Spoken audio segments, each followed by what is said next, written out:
libo-libo ang kanyang nilustan na bando.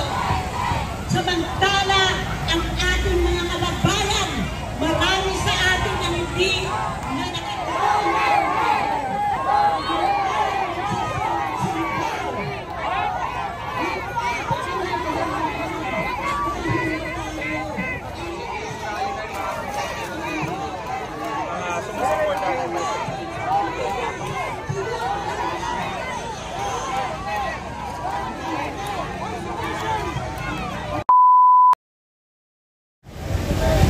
So merong dalawang grupo ngayon dito po sa labas na. Ito pala yung kanina, ayan, pro impeachment. Tapos meron din dito mga anti-impeachment naman po. Ayan, so habang merong mga pro impeachment rally, talumpati dito sa kabila, andito naman yung mga anti-impeachment or grupo po na hindi pabor sa impeachment ni VP Inday. At the same time, yung suportado ang naging desisyon po ng Supreme Court. Ayan yung mga karatula nila, oh. So isa-isa basahin natin, no? Batas, batas, batas ang pairalin. Ito, igalang ang desisyon, igalang ang konstitusyon at Korte Suprema. Sila po mga nakaputi. Batas, batas, batas, pairalin. Ayan, tigilan ang pamumulitika.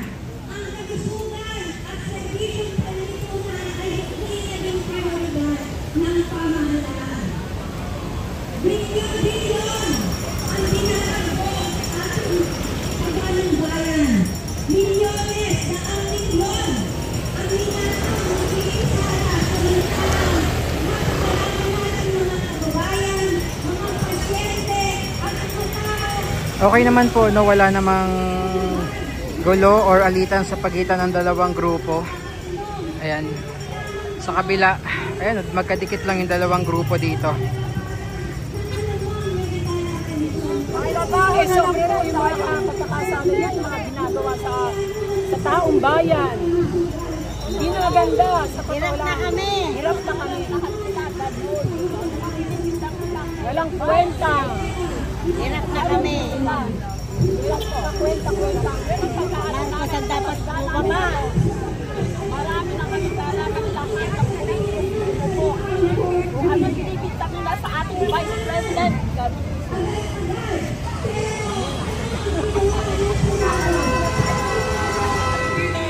At iwan ang pakinabang ng reaksyonaryong gobyerno sa mga pulisya ko. Kaya wala lang sa kanila. Simigaw tayo. Sara litisin! Tingnan nyo wala lang sa kanila. Kasi nga, mga kasabot ng mga magulakaw. Balik tayo sa Supreme Court. Yung pang-apat, dapat doon pa lang magsisimula itong mag-count.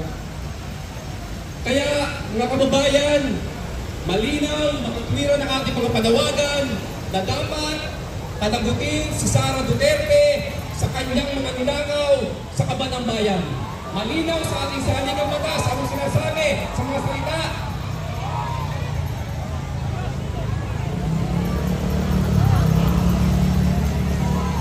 The sovereign Filipino peoples, yan sinasabi po sa ating saligang batas. Ibig sabihin, mas makapangyarihan tayo sa Senado, sa Supreme Court, ang taong bayan. Kaya pinapaalala sa ating na konstitusyon na dapat panghawakan natin ating kapangyarihan upang panagutin ang mga magnanakaw dito sa Malacanang.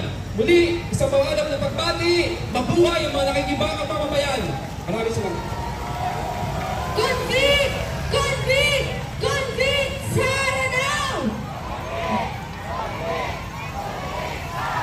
Bago tayo magpatuloy sa ating programa, nananawagan tayo sa mga kasama nating kapulisan na hayaan na makalamang magprotesta ang taong bayan sa harap ng Senado. Wala silang dapat ikatakot kung hindi sila tunay na kakampi ng mga magnanakaw na kagaya ni Sara Duterte sa panawagan ng taong bayan. Ang tao, ang bayan! Ngayon ay lumalaban! Para sa pagpapatuloy natin ang ating programa. Nasaan ang mga kasama natin kababaihan dito sa hanay natin ngayon sa harap ng Senado? Ngayong araw, kasama natin ang iba't ibang sektor ng ating lipunan at para sa susunod nating tagapagsalita, tinatawagan natin si Flora Santos mula sa Oriental. Mga kababaihan na nandito ngayon, isang mapagpalaran araw sa inyong lahat, kasama ang lahat ng kalalakihan na lumalaban. Mga kasama, nandito tayo muli, walang kasawa-sawa sa pagpaprotesta sa ganitong kalagayan na nangyayari sa ating bayan na walang nasamang kaso na dapat ipagdugtong. Tama ba ako?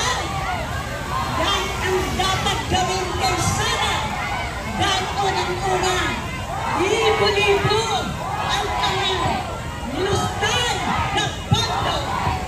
Samantala, ang ating mga kababayan, marami sa atin na hindi na nakakain na ng maayos. Dito sa kabila, ito, sisigawan ng Duterte. While dito naman yung mga anti-Duterte rally. May ongoing program. Sa atin na mga namumuno ng ating bayan, hindi tayo papayag tapos tayo ay patuloy na nagbabantay kung kaya tayo nandito ngayong hapon. Bakit kaya natin ang Senado na to? Dahil ang balita natin ay gusto lang ibasura ang impeachment ngayon at papayag ba tayo? Kaya ang gusto natin lahat ay dapat ipagdugtong si Sara at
Magitna na yung ating kapulisan.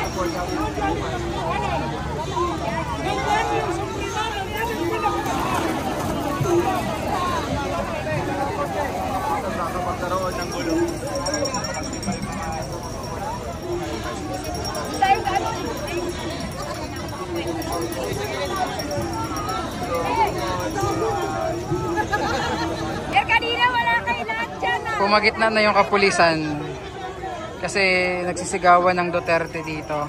ganun ba yun? Oh. Tapos meron din kasi doon sa kabila. Para walang gulo. Bakit hindi natin ginagalaw? Ito lang natin yung Supreme Court.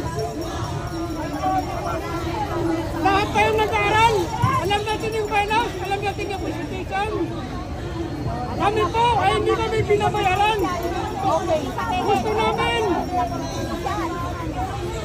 Gusto namin yung katotohanan. Gusto namin si Sara Duterte walang ibang pag-asa ng Republika ng Pilipinas kung hindi si Sara Duterte.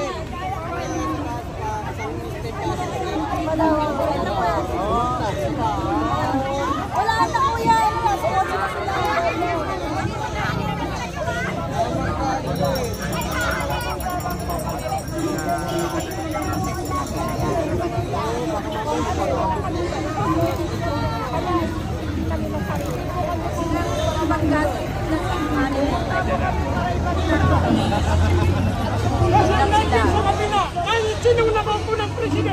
Nandyan sila. Alam niyo yun. Kami, gusto namin yung katotohanan. Gusto namin yung Constitution ng Pilipinas. Nandyan yung Supreme Court. Bakit hindi na sila?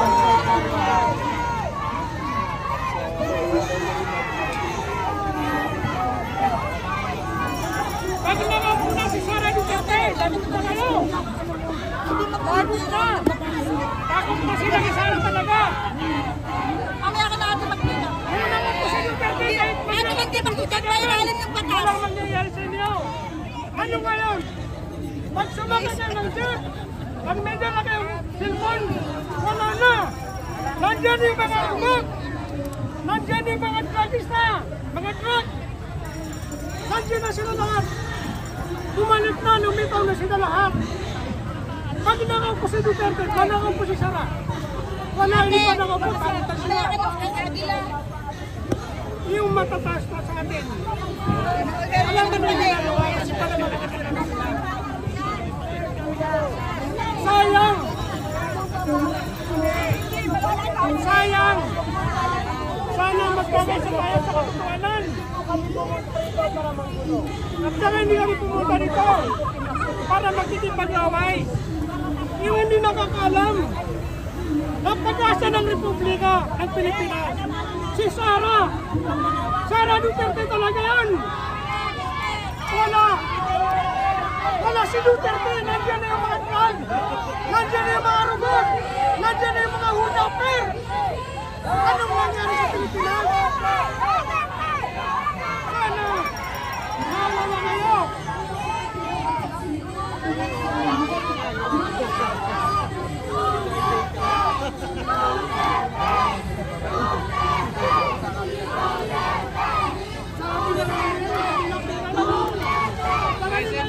Pag may pila, nandiyan na sila pag wala.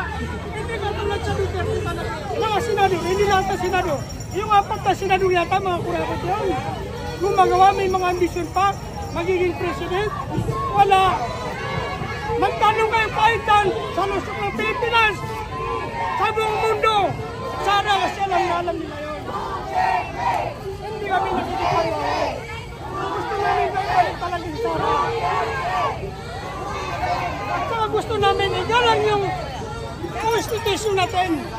Ayan o, nakahati. Ito yung sa may kabila. Tapos ito naman sa may kabila.